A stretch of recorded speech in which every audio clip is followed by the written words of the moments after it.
গেল অর্থ বছরের হিসাব চেয়ে ক্রিকেট বোর্ড বাফুফে সহ 52টি ফেডারেশনকে চিঠি দিয়েছে জাতীয় ক্রীড়া পরিষদ। যদিও আগের 2 বছরের হিসাব এখনো জমা দেয়নি 8 ফেডারেশন, যাদের বরাদ্দ আটকে দেওয়ার হুঁশিয়ারিও দিয়েছে এনএসসি। এছাড়াও ক্রীড়া স্থাপনা ব্যবহারের জন্য বিসিবি এবং বাফুফের কাছে বকেয়া চেয়ে চিঠি দিয়েছে সংস্থাটি। গেল 1 বছরে পাল্টে গেছে দেশের ক্রীড়াঙ্গনের চিত্র। সরকার পরিবর্তনের পর সব ফেডারেশনেই এসেছে পরিবর্তন।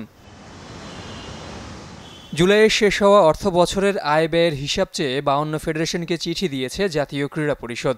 সেপ্টেম্বরের মধ্যে দিতে হবে অডিট রিপোর্ট। এটা আসলে আমরা গত বছর চিঠিটা দিয়েছি। প্রথম এই যেহেতু চিঠি আমরা আসলে চিঠি দেওয়ার প্রয়োজন পড়ে না, কারণ আইনে তো আছে আসলে। তো তবুও ভাবলাম যে আচ্ছা ঠিক আছে, মনে করিয়ে দিই। যদিও এখন পর্যন্ত 2022-23 ও 23-24 অর্থ বছরের হিসাব জমা দেয়নি 8 ফেডারেশন, যে কারণে তাদের বরাদ্দকৃত অর্থ আটকে দেওয়ার হুঁশিয়ারি দিয়েছে জাতীয় ক্রীড়া পরিষদ। প্রাথমিকভাবে আমরা যেটা করি, ওই ফান্ডিংটা আমরা স্থগিত রাখি।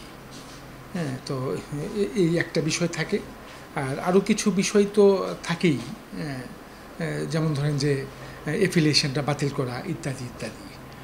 তো আপাতত আমরা ওই ফান্ডিংটা স্থগিতের বিষয়ই আছি।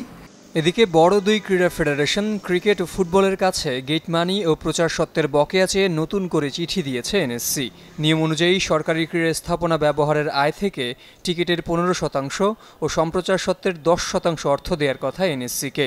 2022 সাল পর্যন্ত বিসিবি গেট মানি দিলেও বকেয়া রেখেছে সম্প্রচার সত্ত্বের অংশ। আর দীর্ঘ সংস্কারের পর এবছর জাতীয় স্টেডিয়ামে 2 ম্যাচ আয়োজন করলেও বাফুফে থেকে কোনো অর্থ পায়নি জাতীয় ক্রীড়া পরিষদ। বাজেট প্রয়োজন হলো 69 ক্রোড়, সরকার আমাদেরকে 43 ক্রোড় দিয়েছে। আর বাকি যে 26 কোটি টাকা, এটা আমাদের টার্গেট, আমাদের নিজস্ব ইনকাম থেকে যাবে। এই 2 ফেডারেশন থেকে আয়ের যে সোর্স, এটা ইনক্লুডেড। আমাদের এই 26 কোটিতে ইম্প্যাক্ট পড়বে। দেরিতে হলেও পাওনা অর্থ পেতে আত্মবিশ্বাসী জাতীয় ক্রীড়া পরিষদ।